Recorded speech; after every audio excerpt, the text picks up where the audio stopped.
Apparently about 10 years ago I shared this recipe only on YouTube. So if this seems familiar, it's been on YouTube for about 10 years.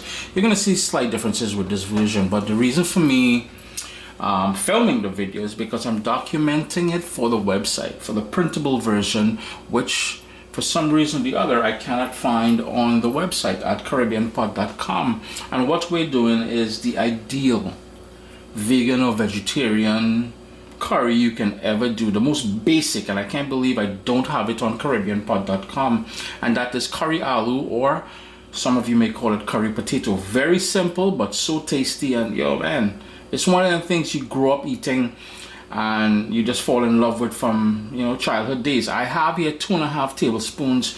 I like using olive oil, but you can use sunflower oil, vegetable oil, coconut oil, whatever oil you like using. I am just comfortable using olive oil. 2.5 tablespoons of that in there. To that I'm going in with a medium onion, all diced up.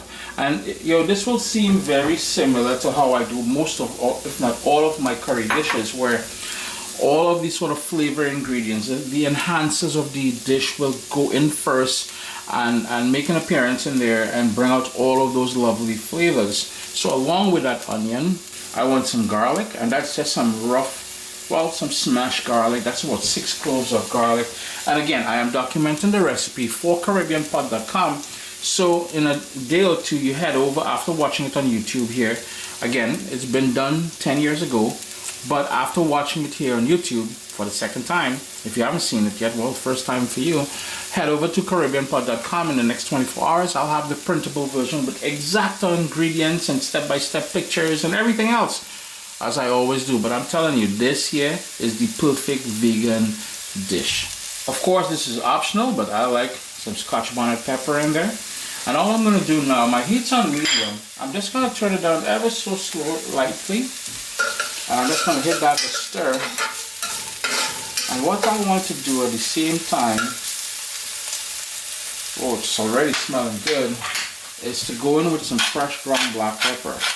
Now, the way Mommy would do this, it would be totally different. She would make a slurry with the curry powder, with the anchar masala, with the jeera, and she would cook out that slurry with water. She make and cook it up. What I like doing is sort of this base here, then I'm going to add all of those things that I just mentioned and sort of toast it, sort of waking up all the spices which makes up a good curry powder, which makes up an anchar masala, some ground toasted jeera, some of you call that cumin, and that's going to bring that smokiness and everything else in there. Add a ton of flavor. Of course, I am from the Caribbean, from Trinidad and Tobago, so of course we're going to go in with some Caribbean green seasoning. And I'm just going to scrape that down a bit.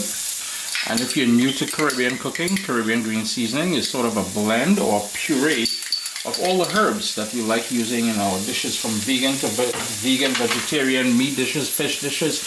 We all seem to have use for that Caribbean green seasoning.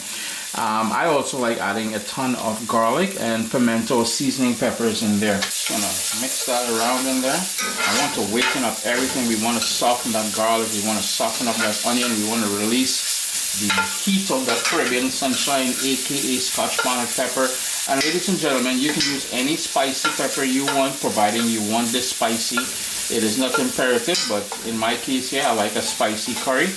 And also in the amounts that you can tolerate, that you can handle, because at the end of the day, you're the one who is gonna have to eat this, right? You and your family. So always consider that. 2.5 minutes later, I've got my curry powder. So I'm just gonna hit that lovely stuff in there. And this is where when I mentioned about toasting, about waking up, this is where this is going to happen. So we try not to burn anything. We want to bring out all of those lovely flavors in there. Your kitchen should have that lovely aroma of a good curry happening. Yo, curry aloo here. Yo, man, I'm telling you, boy, a nice little sada, a dal puri, a peas puri, a bus up shot paratha, oil roti. All them thing here just lashing perfect with this. Now, if you wanted to add what we call saffron, which is not saffron, but turmeric, some ground turmeric in here, you can do that as well. I find that my curry powder, my blend here, has enough of that. I am not the biggest fan of turmeric, to be honest with you. What we're doing here is softening up everything, bringing out all those lovely flavors.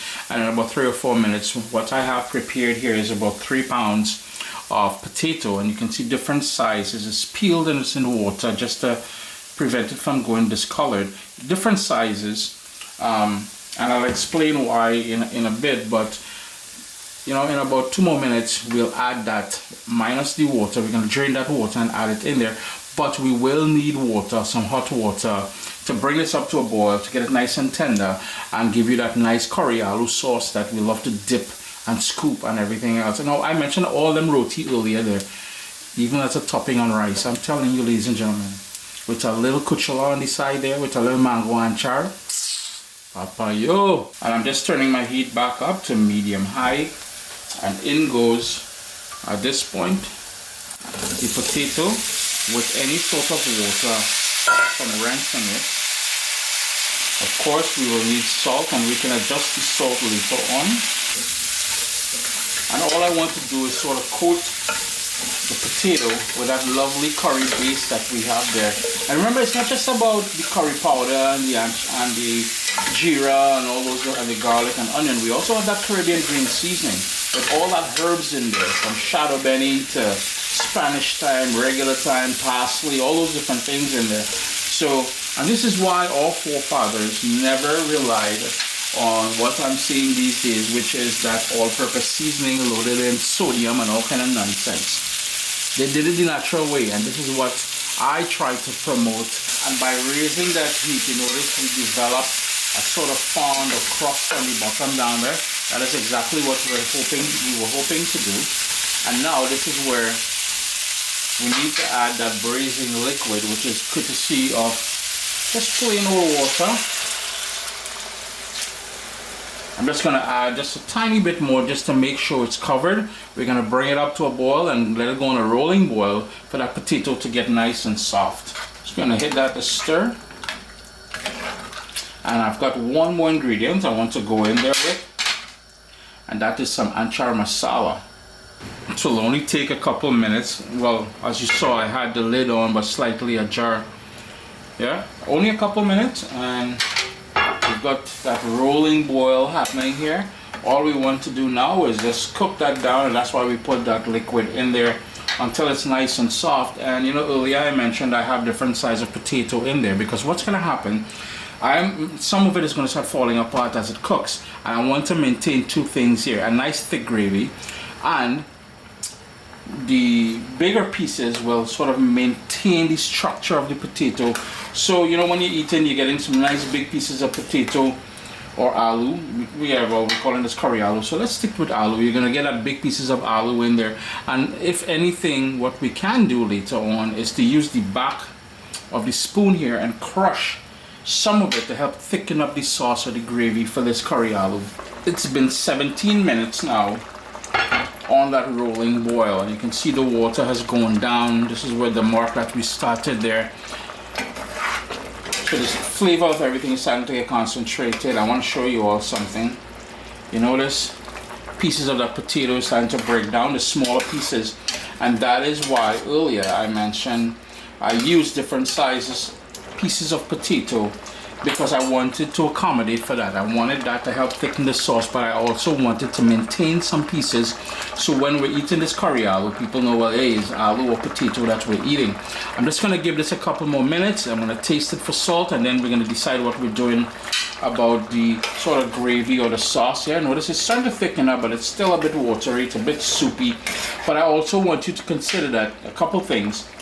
This cast iron, glazed cast iron, which means it's going to retain a lot of heat, and that retained heat will further evaporate or cook down some of that liquid. And as it cools, the second thing, as it cools, it will thicken up further. So keep that in mind if you want. If you're like me and my family and we love a lot of gravy or sauce, you will want to keep that in mind. Yeah. So a couple more minutes, and then we'll sort of personalize things. Just gonna hit that a little tasty taste.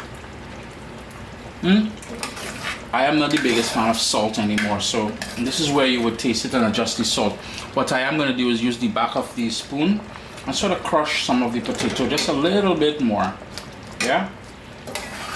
hit that another stir, and bearing in mind what I mentioned about it cooling down and getting thicker, I am cool with where we're at right now. I like big pieces of aloo in my curry aloo, yes boy.